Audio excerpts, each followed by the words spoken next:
নমস্কাৰ বন্ধুসকল, আপোনালোকে চাবলৈ আৰম্ভ কৰিছে মনৰ কথা। আজি বিষয় এটা লৈ মই আহিছো, যিটো বিষয়ত যথেষ্ট লাভ হ'ব। কবি খেতি সম্পৰ্কত যিসকলে খেতি কৰে তেওঁলোকে কবি খেতিটোৰ বিষয়ে প্ৰায় জানেই। কি কৰিব লাগিব, পুলি কিমান দিনত হ'ব, কেনেকৈ পচাব লাগিব, বা পুলি ৰোৱা পদ্ধতি, পানী দিয়া, পুলি খুচৰা, মানে যথেষ্টখিনি কাম থাকে। বা কবি পুলিত খৰচৰ বিষয়ে আপোনালোকে যিসকলে খেতি কৰে তেওঁলোকে জানে। কিন্তু কবি খেতি সমান্তৰালভাৱে আৰু এবিধ খেতি কৰিব পৰা যায়। কবি খেতিতকৈ দুগুণ লাভ হ'ব আপোনালোকৰ যদি কৰা হয়, কিন্তু আগতীয়া হ'ব লাগিব। খেতিটো হৈছে লাই শাকৰ খেতি।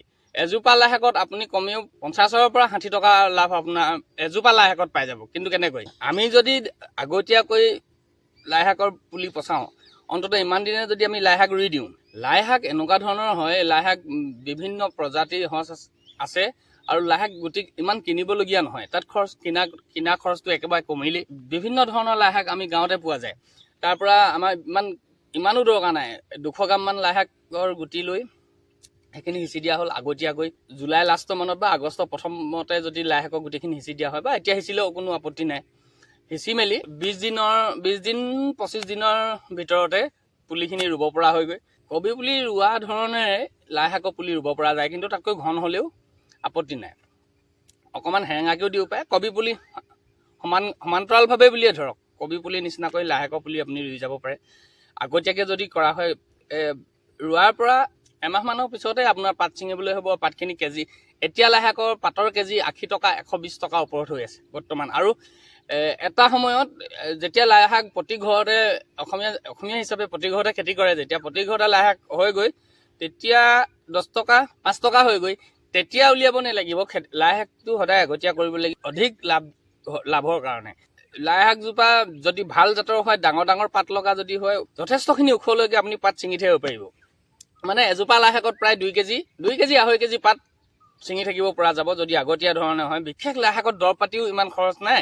মাটিডোখৰত ধুনীয়াকৈ হাল বাই ল'লে, হাল বাই লৈ কম পৰিমাণে হ'লেও গোবৰ দিব লাগিব। গোবৰ দি মেলি, বা ব্ৰইলাৰ লাদ দিলেও হ'ব, ব্ৰইলাৰ মল দি মেলি তাত ধুনীয়াকৈ শাৰী কৰি যদি আমি লাই শাক কবি পুলি নিচিনাকৈ ৰুই দিয়া হয়, ৰোৱাৰ পিছত এমাহমানৰ পিছৰ পৰা লাই শাকৰ পাত আমি ছিঙিবলৈ আৰম্ভ কৰিব পাৰিম। আৰু এতিয়া আমি যদি আগষ্টৰ পহিলাতে ৰুওঁ, আগষ্টৰ শেষত আমি লাই শাকৰ পাত ছিঙিব পাৰিম।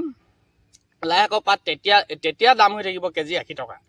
আৰু এতিয়াতো লাই শাক, লোকেল লাই শাক পাবলৈ নাইকিয়া হৈছে। ধৰি লওক বেলেগৰ পৰা যিটো ছাপ্লাই আহে বজাৰবিলাকলৈ, লাই শাকো আহে, মূলাও আহে।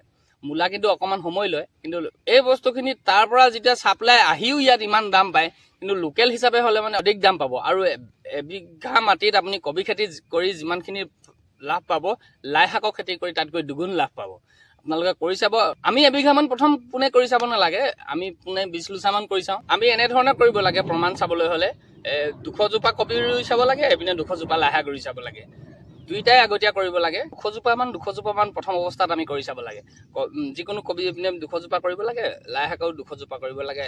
আমি মন কৰিম যে কবিখিনিত বেছি ঔষধ পাতি ব্যৱহাৰ কৰিব লাগিব, নহ'লে কবি আপুনি মই ভবা ধৰণেৰে সফল হৈ নুঠিব। কিন্তু লাই শাকৰ খেতিটো একদম কম খৰচত হ'ব, কবি খেতিত খৰচ হ'ব। হয়, এজোপা কবিত কিন্তু কেতিয়াও আমি 50 টকা 60 টকা নাপাওঁগৈ, কিন্তু লাই শাকত যে 50-60 টকা পাম, সেইটো 100% গেৰাণ্টি আছে। কিন্তু আগতীয়া কৰিব লাগিব। কিন্তু যেতিয়া পিছতীয়া হয়গৈ, তেতিয়া কিন্তু 10 টকাও নাপাওঁ। এজোপা লাই শাকত তেনেকৈও লাভ থাকে। এজোপা লাই শাকত আমি 5 টকা বা 10 টকাৰ ভিতৰত পামেই, একেবাৰে দাম। যদিও মাজৰ ছিজনত মানে এভেইলেবল যেতিয়া মালটো থাকে, তেতিয়াও আমি 5 টকাৰ পৰা 10 টকা পামগৈ।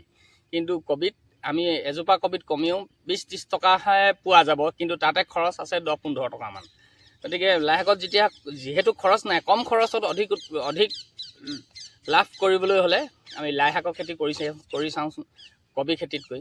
কবি খেতি মানুহে বিঘাই বিঘাই কৰে, সেইটো বেলেগ কথা। কিন্তু লাই শাকৰ খেতিও আমি এইটো সৰু কৃষক হয়, সৰু কৃষকে সৰু কামবিলাক কৰি, সৰু কথা ভাবি, সৰুকৈ কথাখিনি ভাবি ল'লেই সৰু বজাৰ এখন ধুনীয়াকৈ চলাই থাকিব পৰা যাব বুলি ভাবিছোঁ।